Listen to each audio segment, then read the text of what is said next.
भ्राता Deepak Chaurasia, editor in chief India News, बहनों से निवेदन है आप बैज और गुलदस्ते द्वारा स्वागत करें। भ्राता Sudhir Chaudhary, editor in chief Zee Media group,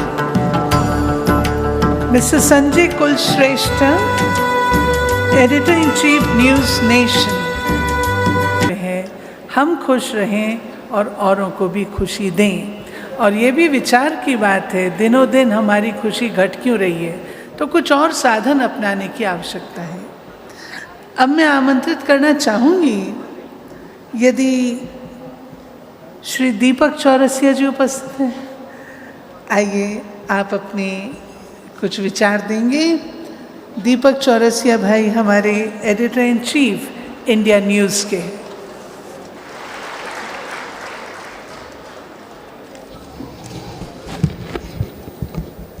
क्षमा चाहूँगा दीदी, जब आपने मेरा नाम पुकारा था तब मैं इतनी मोटी माला के साथ था जिसका वजन मुझसे नहीं उठाया जा रहा था।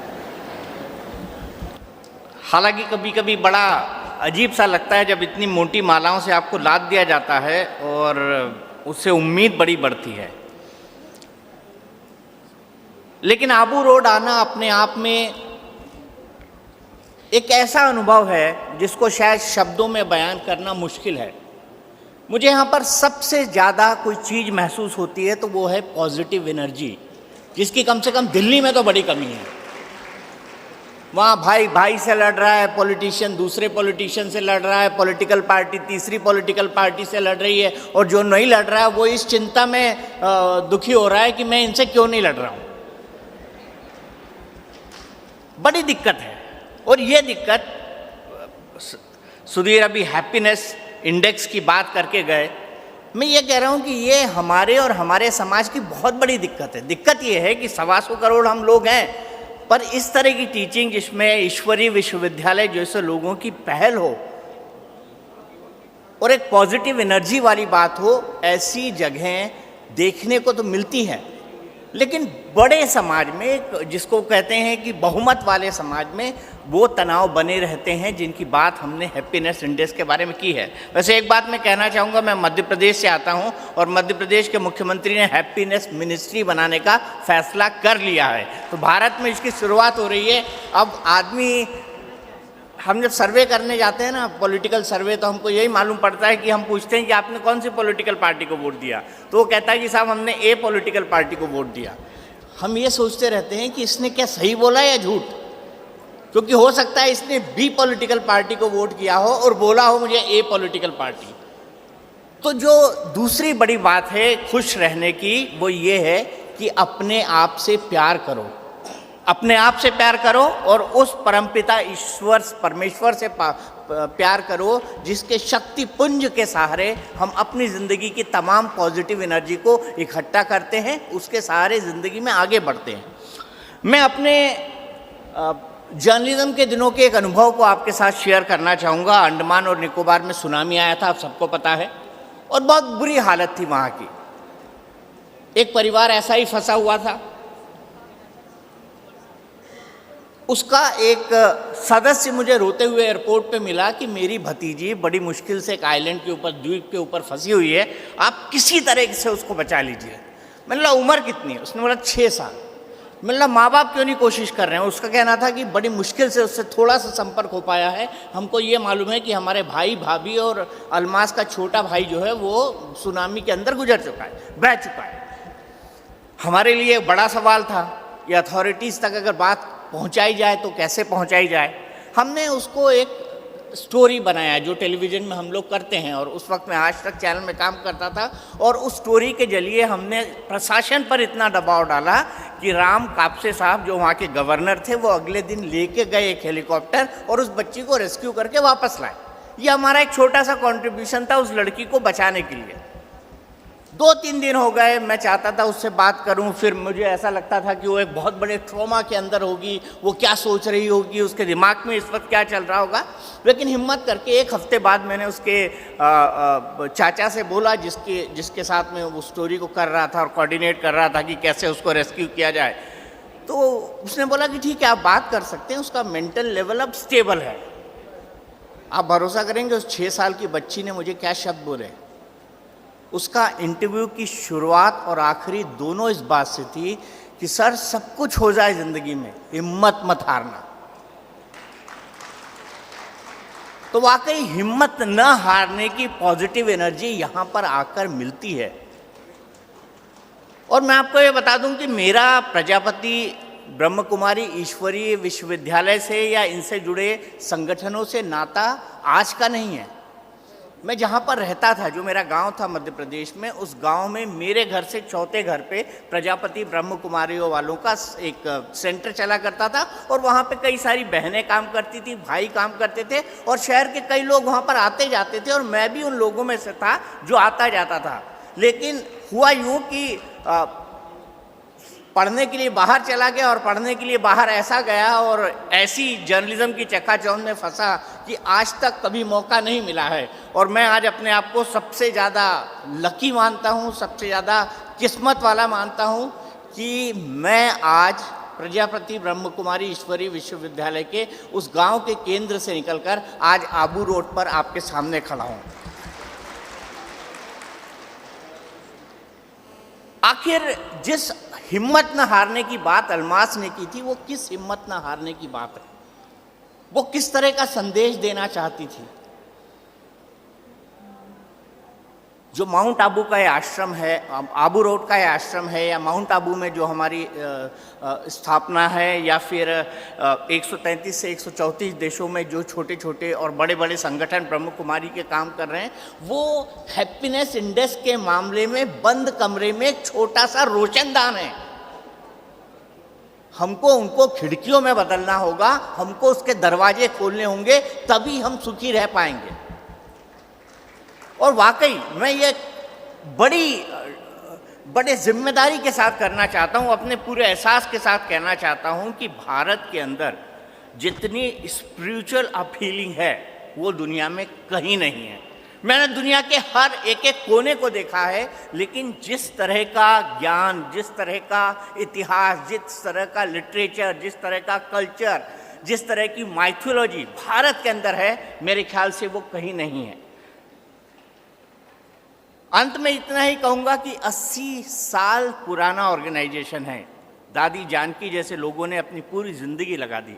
न जाने कितनी ऐसी बहनें होंगे और भाई होंगे जो अपना सब कुछ सर्वस्व यहाँ पर न्यौछावर कर देते हैं इस आंदोलन के अंदर, इस ईश्वरीय विश्वविद्यालय के अंदर।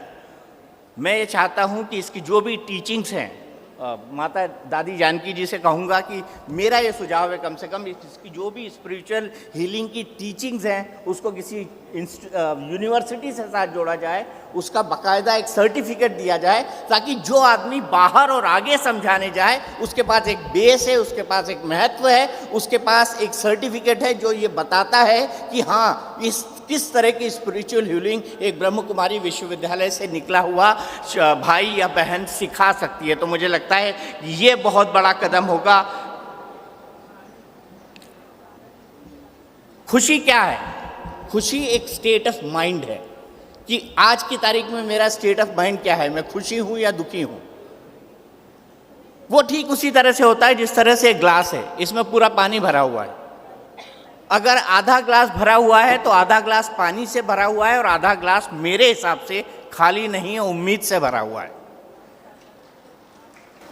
तो अगर आप उस उम्मीद की पॉजिटिव एनर्जी को अपने अंदर लाकर कदम बढ़ाने की कोशिश करते हैं, जिसकी स्पिरिचुअल हीलिंग ब्रह्म कुमारी जैसे ऐसे इंस्टीट्यूट से निकलती है, जिसकी लाइट निकलती है, जिसमें बताया जाता है कि आत्मा और परमात्मा के साथ आप सीधा संबंध किस तरीके से रख सकते हैं, जिसमें 2 मिनट के मेरे ख्याल से मेडिटेशन के अंदर आपको एक अपार संतुष्टि और अपार संतोष का अनुभव होता है।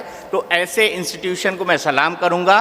उम्मीद करूंगा कि माउंट आबू से, आबू रोड से मेरा ये नाता हमेशा के लिए बना रहे, मैं इससे जुड़ा रहूं, क्योंकि टेलीविज़न जर्नलिस्टों की दुनिया के अंदर आखिरी चीज़ होती है कि आप स्पिरिचुअल हीलिंग या स्पिरिचुअलिटी की तरफ कहीं चले जाएं, क्योंकि हमको दिखता है मार धाड़, बलात्कार, युद्ध, वॉर, पाकिस्तान, हिंदुस्तान, बांग्लादेश, दुनिया भर की ऐसी चीज़ें।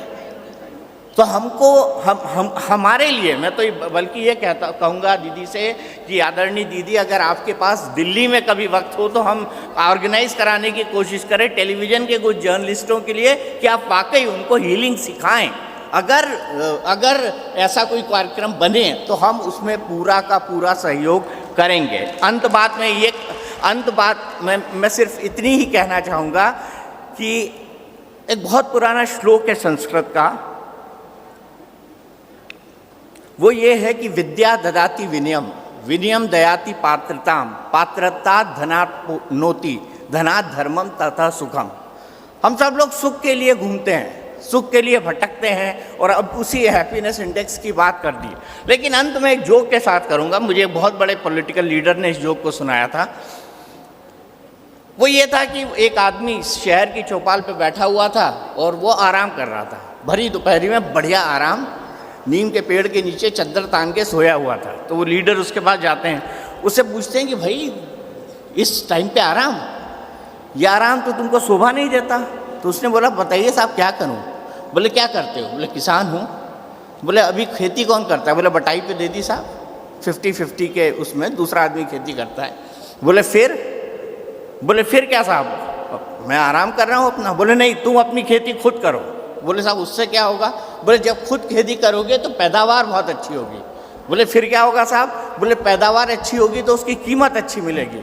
तो उसने बोला फिर क्या होगा साहब? बोले कीमत अच्छी मिलेगी तो लड़कों को अच्छे स्कूल में तुम पढ़ा सकते हो। बोले फिर क्या होगा साहब? बोले उससे उनका भविष्य संवर जाएगा। बोले फिर क्या होगा साहब? बोले उससे तुम बहुत खुश रह सकोगे। तो उस आदमी ने नेता को जवाब दिया, तो अभी क्या कर रहा हूँ सर?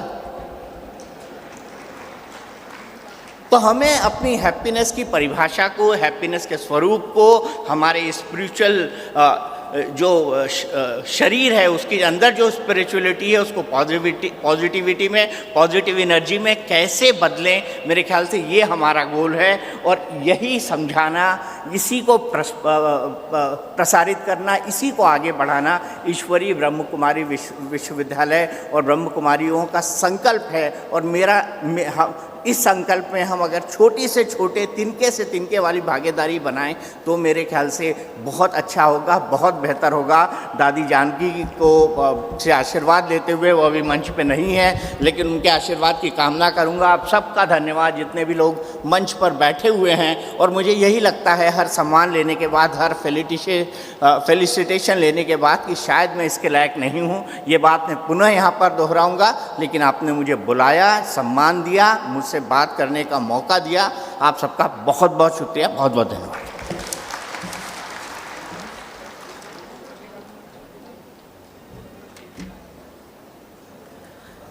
बहुत बहुत शुक्रिया दीपक भाई। आपने जो रिक्वेस्ट रखी है कि ऐसा कोई कार्यक्रम दिल्ली में रखा जाए जिसमें मीडिया जगत के भाई बहनें मेडिटेशन का अनुभव करें, वो कार्यक्रम हम अवश्य रखेंगे और आपको उसमें अवश्य आना होगा। हमारे मध्य उपस्थित हैं